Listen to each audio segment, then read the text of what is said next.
Good evening, everyone. We last left off on page 59.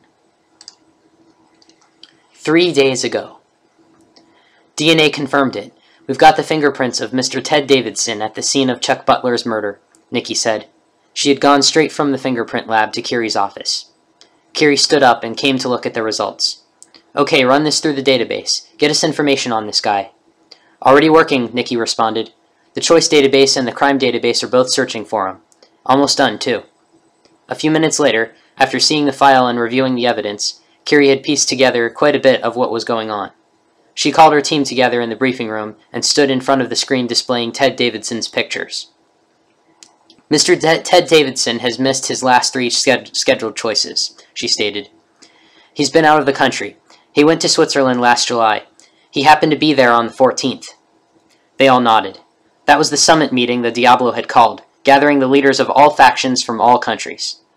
They had failed to apprehend any of the Diablo members because the Diablo had hacked into the computer system and fed false coordinates to their database. They had stormed the wrong place, and the Diablo leaders had escaped.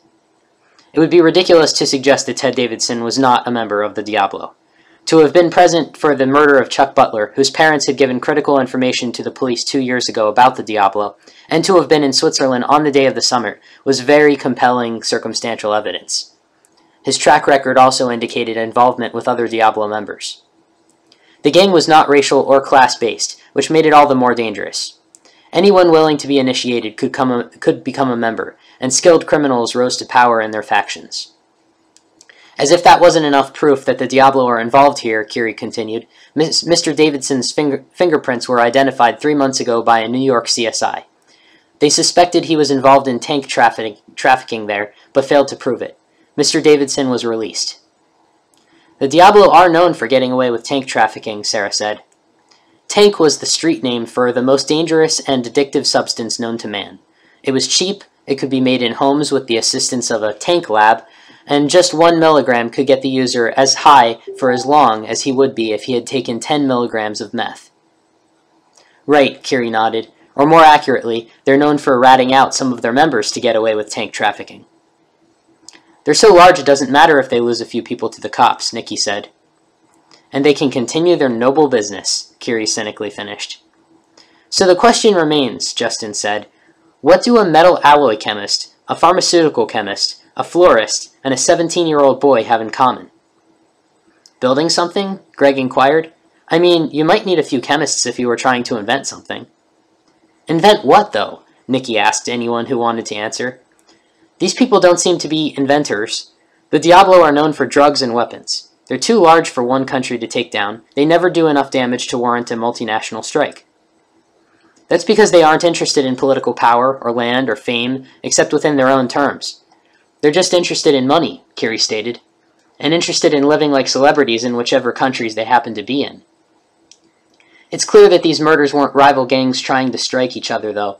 These people didn't even know each other, so whatever they're doing, it has to be part of a plan, Justin said. We need to bring Mr. Davidson in for questioning. Nikki, get his whereabouts and have him picked up and brought in. You and Justin can question him. I'm going to assist Hans in the autopsy. Mr. Banning, I want to see every bit of intelligence on the Diablo's Chicago activity within the last year on my desk yesterday morning. Greg nodded and took off. Let's move, people, Kerry said, and everyone else stood up and left to attend their task. Present day. Kerry set up an interview with Kyle and prepared to go in to talk to the little boy. A detective monitored the security camera outside his witness room, and she entered while an officer waited outside. I'm hungry, Kyle said immediately upon her entry. His eyes were dried now, but Kerry could still tell he had been crying. I know, buddy. I've got some pizza for you. An officer went to pick it up, and it'll be here soon. You and Amber can share it. You like pizza, right? Kyle nodded. I like pizza. Okay, Kerry said with a cheerful smile. She sat across the table from him and said, Before the pizza gets here, I want to ask you a few questions. Is that all right with you? Kyle nodded, but was silent. All right. Now I'm going to turn on this recorder here, she said, turning on the recorder in the middle of the table. Let's talk about what happened last night. Kerry paused for a moment. Mr. Greenville came into the waiting room when you were with Sarah and Amber, and he took you with him. Where did he take you? Did you get in a car? Kyle nodded. Did you drive a very long time? Kyle nodded again. I fell asleep, he said.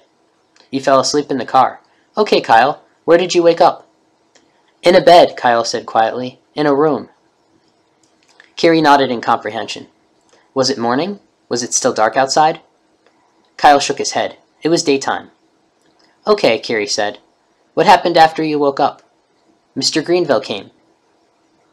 What did Mr. Greenville do? Kerry asked quietly, expecting this to be the moment he had taken the blood sample from Kyle. He gave me animal crackers. Kerry was surprised. When did you leave the room? After I ate the animal crackers, Kyle said. We went outside to the car. The same car you fell asleep in? Kerry asked. I don't know. Maybe, he said. Did you get to see what building you woke up in, Kyle? What did it look like from the outside? Bricks. Red bricks. And it was tall. We went down an elevator when we went to the car. Okay. And you got into the car, and what did you see when you drove? We drove for a long time, Kyle said, clearly unable to answer Kerry's question. Did Mr. Greenville say anything while you drove? Kyle shook his head. But he drove for a long time. Kerry knew from experience with her own boys that children never remembered where they were going in a car. Even when they looked out the window, they very rarely remembered what was outside, other than the basic trees, road, cars, and other unhelpful things. When you got out, Kyle, what was around? Do you remember? Kyle shook his head again. Mr. Greenville stopped and told me to get out. Did he get out with you? Uh-huh, Kyle nodded. Were you listening to the radio right before you got out? Uh-huh, we listened to it for a long time. What did you hear? He sighed and fidgeted in his seat restlessly. Music, news, and my name. You heard your name. That must have been exciting for you. Have you ever heard your name on the radio before? Kyle said. He nodded and said, It was neat. I was on the radio. What did it say about you? It said Kyle Warren, and then it said how tall I was and how old I was and how much I weighed, and that I was with Mr. Greenville. Kerry nodded. The Amber Alert was played on the radio, and then Greenville stopped the car. When Mr. Greenville got out of the car with you, where did you go? We went into the potty, Kyle said. I had to go. When I was done, we went back to the car. What did Mr. Greenville do then? He told me to go look at water. Were you near a big Ferris wheel with the swings ride nearby and lots of water around, and you could see the big city? Yeah, Kyle agreed. So now they were at Navy Pier. Odd place to choose to show the kid to a bathroom. There were plenty of witnesses and drones overhead. So you went to look at the water. Then what happened? I looked back to where the car was, but he was gone. He went away. I looked, but he wasn't there, Kyle said, his eyes starting to tear up again. That had been very scary. So I walked around and I looked for him, and I was hungry. So I went to the popcorn, and I thought the man at the popcorn stand would help me find Mr. Greenville. But the man told you... Kerry didn't have to finish her sentence. Kyle couldn't bear to finish it either. He remembered exactly what the man had said, and he started crying. Kerry came around to the other side of the table and hugged Kyle. It's okay, buddy, she said softly. It's okay. We know the rest. You went to look for Mr. Greenville again, and then you found us. You found me, Kyle corrected, his crying slowing down. Kerry smiled. I miss Daddy, Kyle said sadly. I know you do. You can see him soon, I promise. Very soon. For now, let's have some pizza, Kerry said, looking out the door to see the officer had brought the pizza. Kyle turned around and saw the police officer holding his pizza. He pulled away from the hug with Kerry and sat up straighter, waiting for his pizza. He dried his eyes with his shirt. Kerry paused the recording, walked outside, and got the pizza and paper plates from the officer. She thanked him and gave a large piece to Kyle. I'm going to take some pizza to Amber, okay? Kyle nodded, pizza in mouth. I'll get you a drink while I'm gone. Kyle nodded again. Kerry smiled and exited. An hour later, Justin, Greg, and Kerry stood in the conference room watching the interview with the children on the large display screen. Kerry stood in the back, arms folded, puzzled over the entire thing. Nothing was adding up. Have you noticed any strange people in your house lately? She asked on camera. Kyle had nodded. They come to see your dad, right? Kyle nodded again and took a bite of pizza. Do you ever hear what they talk about? I'm supposed to go to my room when they come, Kyle answered simply. Have these people ever seen you, though? When you and Amber listened at the top of the stairs? I don't know, Kyle said. I think they heard us once. Both of you? Kyle nodded. What do they talk to your dad about? Do you remember? Stuff, Kyle answered. Stuff with the bomb. They talked about the bomb, Kerry said with a nod. All right, Kyle. What did they say? Did they ask your dad to build it? Did they talk about a date? 2 weeks, Kyle said. It had to be done by 2 weeks. Had he started working on it by then? I'm not allowed in the basement, Kyle said. Okay, Kerry said. Were you allowed down there before? Kyle nodded. Only right after we moved in. When was that? Kyle didn't respond. He just took another bite of pizza. Kyle, when do you think you moved in? Right after Mom died, Kyle practically whispered. Watching the video, Kerry looked down in guilt that she had asked him that question. On screen, she continued the interview. So Kyle, do you know what was on the computer drive your dad gave you? The little stick you had in your hand with your lizard? Kyle shrugged and put down his pizza. He pulled his rubber lizard out of his pocket and put it on the table. Then he placed a crumb in front of its little rubber tongue and picked up his pizza to take another bite. Your dad told you to slide down that pipe though, right? She remembered the layout in Kyle's room. There was a drain pipe right next to it that he could slide down and potentially hurt himself, but at least stay alive. How would you know when to slide down? Kyle didn't understand how she knew this. He swallowed his bite of pizza and said, when the beep goes off. Kerry nodded. There was a time delay on the detonation. Still, she didn't understand how the bomb would take out their house and not Amber's. From what the bomb squad had said, it was capable of taking out a city. That was ridiculously large. Perhaps there was a shielding device. These were questions to press Derek to answer. So when the beep goes off, you slide down the pipe and go to Amber's house.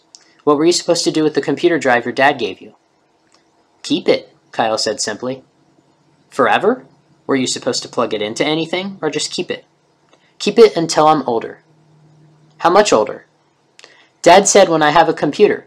He said I can't get a computer till I'm older. So when I'm older. Alright, Kyle. Well, we've got the computer drive and your dad knows that that's okay. So you don't have to worry about it anymore. And you don't have to go to Amber's. I like Amber's house. We get to do stuff there that we aren't allowed to do at my house, Kyle said. Oh yeah? Like what? Firecrackers, Kyle said, his face brightening slightly. Amber and I set 'em off in her backyard. She's got a lot of 'em, and she's got a lighter too. We set ants on fire. They've got a mountain of 'em, and she's allowed to ride a skateboard without a helmet. Thank you for talking to me, Kyle. Kerry paused the video and her CSI team looked back at her. Greg held up his phone. Just got a text that the USB drive finished downloading. Let's go, Kerry said, resolving to talk about the interview later. Once outside, Kerry asked, do we have the results from the Warrens' house yet? Greg answered, everything Nikki and I collected is still in the lab. Nikki ran a few things for DNA last night and came up with some interesting conclusions.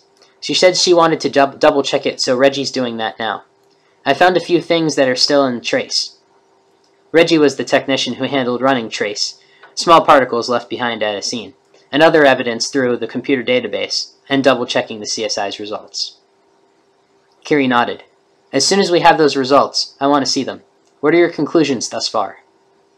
That the bomb wasn't the only thing Derek was building in his basement. He had a collection of tank, sealed and ready to deliver down there. And we found the fingerprints of a few suspected gang members. The tank explains some things, Kerry said, thinking about the potential explosive properties of some of the ingredients in the popular street drug. Greg nodded. It confirms our suspicion about how the bomb was supposed to explode.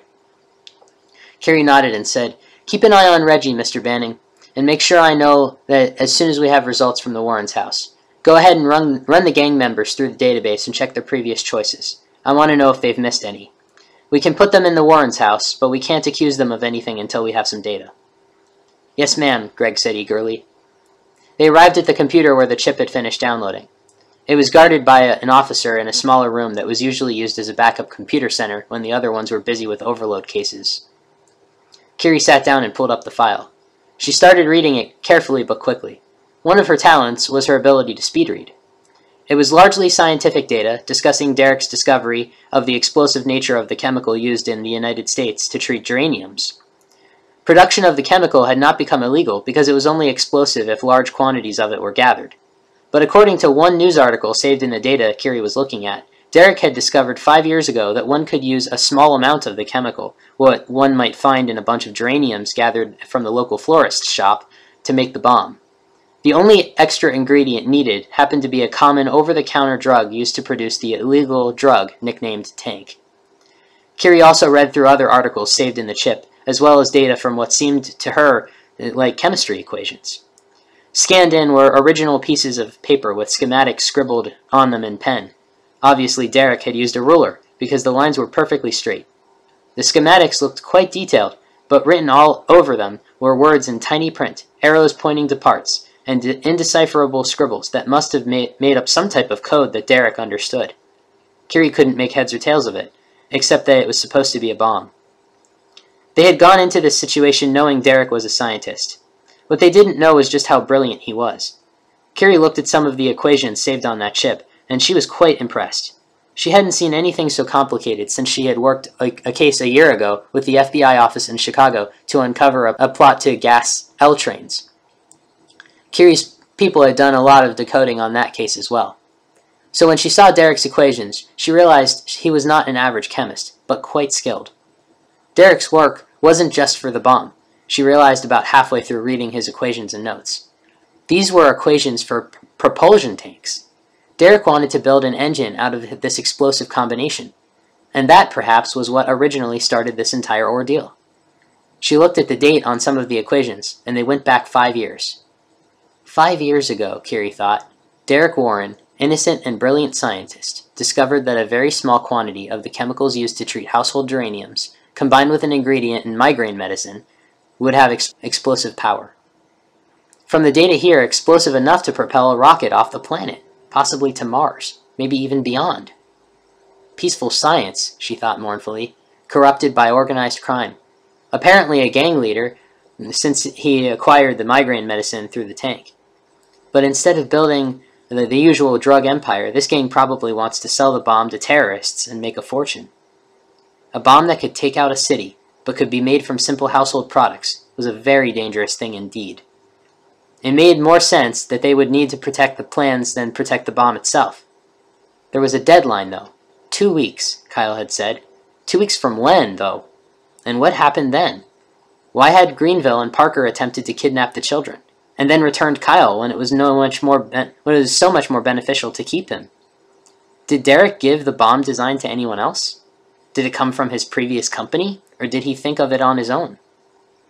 Kerry sighed and rubbed her eyes as she sat back. Peaceful science, she thought. Why couldn't we just go to Mars? We'll read more tomorrow.